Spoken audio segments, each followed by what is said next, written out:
Hello, everyone, and thank you for joining us in this presentation. Today, Melissa Rogerson and myself, Niels Wouters, we will be talking about the DND Character Sheet project that we've been working on for the last year or so.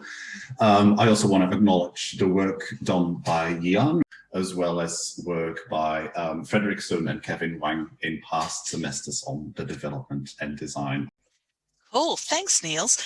So we're seeing a resurgence in role-playing games at the moment, particularly over the last kind of 7 years or so, which often people link back to the release of the latest edition of Dungeons and Dragons.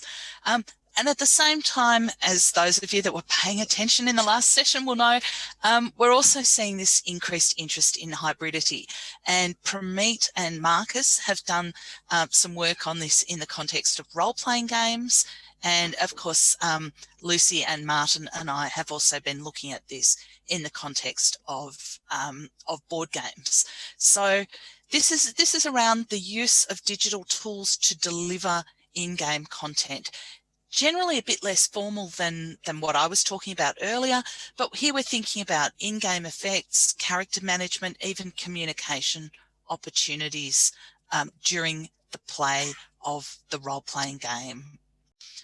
So when you're playing a role-playing game, of course, your kind of interface to that game or your interface to that game world is your character. And players generate their own custom characters that represent kind of an angle of the story that they're wanting to tell. So, you know, in Dungeons and Dragons, for example, you can be a fighter with great prowess. You can be a rogue type character who's a bit sneaky and very skilled with their hands, very dexterous. You can be a wizard who's casting powerful spells.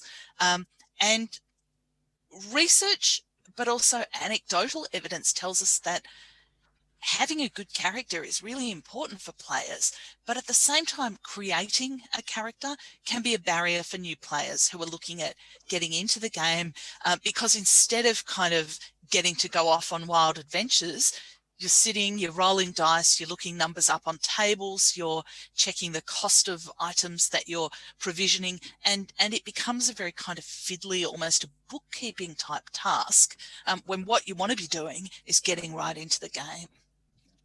And I guess that really takes us to the really interesting observation, of course, that just as each character in an RPG is unique and special, so is each individual phase of us as people.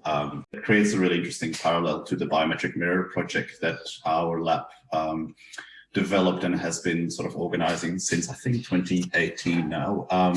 Biometric Mirror is I'd probably say a provocative or potentially controversial project, really a conversation starter around the use of artificial intelligence, machine learning, automated decision-making in policing, in control, and through the use of facial recognition tools and analysis. So really what Biometric Mirror as a project stands for, and what it does is the public showcase of, obviously a controversial AI, as we say, or a controversial machine learning model that distinguishes a range of psychometric traits and demographic traits from a person's face. What that looks like in practice is you walk up to a screen or you walk up to a camera in a space, the camera detects your face, and one by one, the attributes that you can currently see on the right-hand side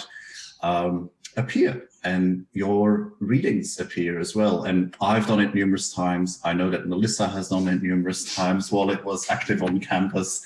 And I think, we both agree it is a really interesting conversation starter to start talking and thinking about the ethical implications and the societal implications of technologies such as these, especially nowadays as they're being rolled out increasingly globally.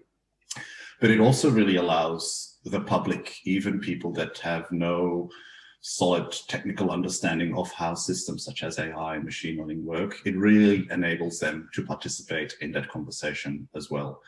Biometric Mirror is a big project. So as I said, it launched back in 2018, but since then it has traveled globally. It has featured at the World Economic Forum in various museums and galleries globally. And I think it does speak indeed to this idea of enabling a public conversation about these technologies. And as a result of Biometric Mirror, Melissa approached me and coined this really interesting idea of integrating Biometric Mirror or the biometric technology in a TRPG context, specifically the Dungeons and Dragons context, and really exploring this idea of what a D&D character could look like if this sort of nasty biometric mirror technology is let loose on photos of D&D players. And really, using that technology to analyze what their D&D character could look like.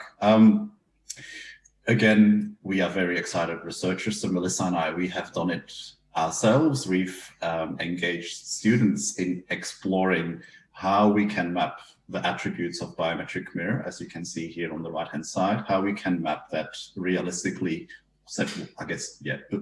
credibly to D&D character traits.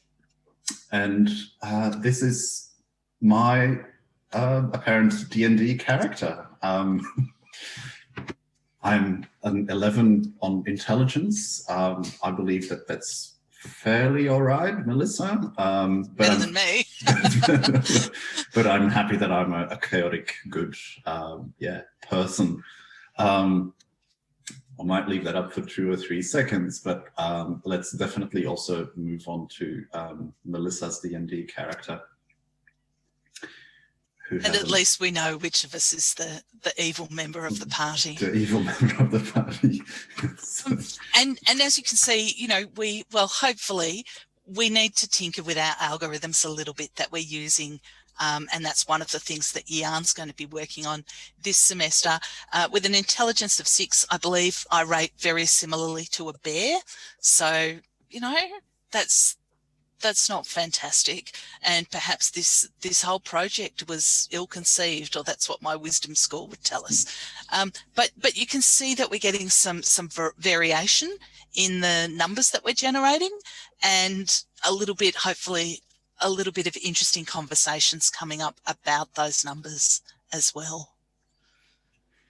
And I think that indeed that does speak to the general goals of this project. It is very much a prototype currently that we have available, but really what we want to do is use the insights from that prototype and use some user studies to generate more playable D&D characters, but still through the use of facial data. So that'll be ongoing work with some of our students, as well as public events with this prototype to really understand what playable means and how we need to fine-tune the attributes. And I'll just jump in there and say, and also what other data we need to be either generating from our machine learning model, or just generating from the stats that have come up in order to make these characters playable. So things like developing a character class, generating hit points, and then maybe looking at things like skills and even background stories for the characters.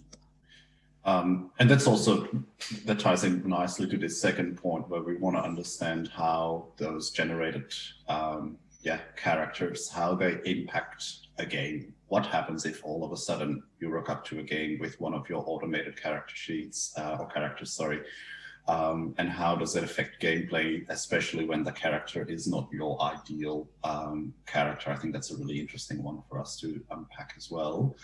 And we want to explore that with particularly with more experienced D&D players to see what they have to say. Yeah. And then the last one is really still, or again, feeding back into this general idea of what Biometric Mirror also stands for, is really to start a public conversation about ethical issues and concerns. I think Melissa and I, we are convinced about the opportunity that this technology provides in the context of D&D. But at the same time, we're also really conscious of the ethical concerns of our technology in a D&D context. We've made some really deliberate decisions to not include particular attributes that would be available through Biometric Mirror. And yeah, we really want to have that public conversation with you in the D&D community to help us understand as well what is possible, what are items we should be really careful with, and how can we take this to the next level and ensure that, yeah, the play settings remain safe and comfortable for everyone involved.